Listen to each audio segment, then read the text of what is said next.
So till this point, we were able to work with our own repository on GitHub and local as well. But what if you want to work with some other repository? Maybe you want to clone the code and you want to see what is happening there. Or maybe you want to push, or maybe you want to do some changes and use it for yourself, or push it to this remote repository again. How will you do it? Now, first of all, let's find some project. Now, since we are using VS Code, which is open source, so what we can do is we can go to GitHub. So you can do a search here, which is VS Code. Now, if you search for VS Code, you can see you will find the source code. This is the source code, which has so many stars here. And this is from Microsoft, so let's use it. Now, this is the actual source code of VS Code. Now, the version which we are using is 1.79. Remember when we were doing the last video, if you go back, code, about, so this is the version, right? 1.79.0. So the current version they have is what? So, every project will have a README file. You can open README file, which is here. It will have some updates, right? Otherwise, you can just go here and you can look at the commit history as well. So this is the commit history. And you will also find tags here. Okay, so if you go back to code and if you see tags, so you can say this is the latest version that's verified, which is 2 weeks back. And this is a version which I'm using, 1.7.0. And if you want to see the commits of it, so there are so many commits for this particular tag. And you can also see the see the numbers. So how will I get the source code? So if I go back to VS Code, and we have seen that, right? So if you want the source code, of course, this will be a bulky project. So if I click here, you can see this is where local, this is where you can get the thing. You can also download the zip, but we don't want to do that. What I can do is I can use HTTPS or SSH. And of course, I will not be pushing any code. So HTTPS works for me. I will just copy this and go back to, in fact, I will not do that in VS Code. Let me use a normal terminal. So I will go back to terminal here and I will say, let's go back to the folder. Okay, let me see where I am. So I'm into my home folder. Let me just clear this screen.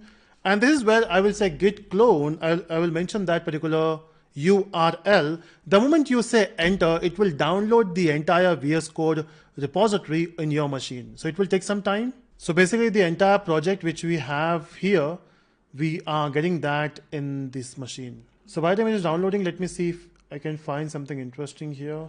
So the entire VS Code is built using TypeScript, 2% JavaScript. There is also Rust elements here and CSS, HTML and others. And you can see the number of contributors, more than 1800 contributors. That's great. And then there is also branches here, which we'll see later. But if you expand this, you can see there are so many branches here created. Important is the main branch, which is the most important branch here. Okay, done. So you can see I got the VS Code. And what I will do is I will open that VS Code in my VS Code. Okay, this is Inception, right? Opening a source code in the VS Code. So let me go to VS Code and open that folder. So I will say open folder. And in Naveen, we got VS Code, open, and voila. This is the entire VS Code source code, right? This is the entire code. In fact, you can also verify with the README. This is the README which we had there, right? Okay. Now, what I want to see, I want to get some information about it. So what I will do is I will say terminal, and I want to know some things from this. So basically, I want to see the log first. So when I say git log and look at all the commits which happened here. So you will see their name, who has committed it, and what is the email ID. You can see the time when it is committed. And if you say enter, you will see all the list. We got the entire list. And it will be huge. Now, if you want to come out of this, just type Q and you are out. Okay, and now, what if you want to see all the tags? I can say git tag because now we know the commands, right? And these are the tags. So they started with 0.10.1. And if you go down, the latest one is 1.79.2. Let's see.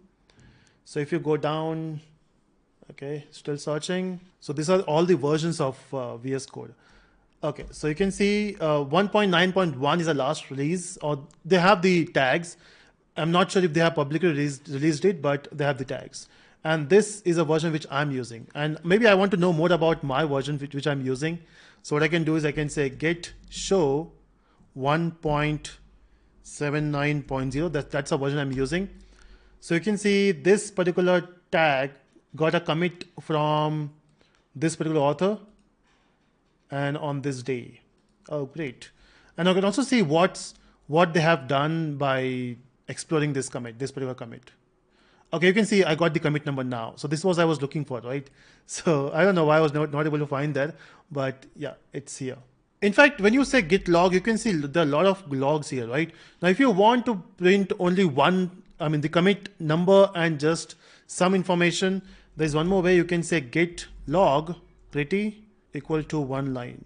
So what will happen is by entering this command, which is git log pretty one line, you will see the commits and the message there. And this is how you message, right? So you will also get an example by looking at other people's commit, how they message something. So you can see we also have some number, issue number, and upgrade numbers.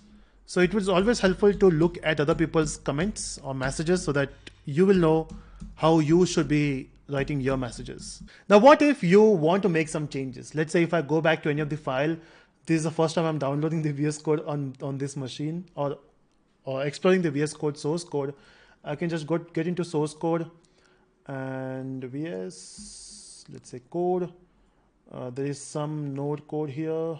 Okay, so let's say in this particular file, if I want to make some changes, I'm not sure will it work if I make a change, but if I make some change, let's say, is there anything where I can type any message here, an existing message? Or let's say I just want to say on Windows, let's say I'll give a colon. Maybe I have done a very big upgrade to this particular project. Now, how will I push it? Of course, you have to commit in your local machine first. So what you will do is if you say git status, and you can see that I have changed one file. This is a file which we have changed, a cli.ts. And if you want to, you have to add it first. You have to say cli.ts. Okay, so first of all, you have to get the path, right? You have to go to that particular path and then you have to say commit. So if I say git status again, this is the path which you have to go for. So I will just copy this. I'll say git add, enter. So that's the path done. And now I can simply say commit. So git commit -m, and I will say major update. I will say enter, and done. The commit is done, but that's only in my local machine. Okay. And now if I want to push this to the server, let's try what happens. Even if something goes wrong, we'll see later how do we solve it. Now, first of all, I want to know the remote, right? Because how will I push? So remote is origin. So I will say get push origin main. I'm just trying to push in the main, enter, and it will ask you for the username password. The reason it is asking me to sign in is because we have used HTTPS, right? And if you don't want to mention username password, basically we have to use the SSH. Now, even if you are logged in, it will not allow. In fact, let me just try that once again. I don't know why I have canceled it. Okay, so it's authenticating and done. So you can see I'm logged in, but it says permission to Microsoft VS Code get denied to this particular username. So I'm not allowed to do that, right? So I can basically fork this project, or maybe I can just create a branch. Even that is not allowed. Let's try if I can create a branch here. You can see you cannot create your own branch, right? So you're not allowed to do that. So you have to be a part of a contributor here. So once you're a contributor, then you can do that.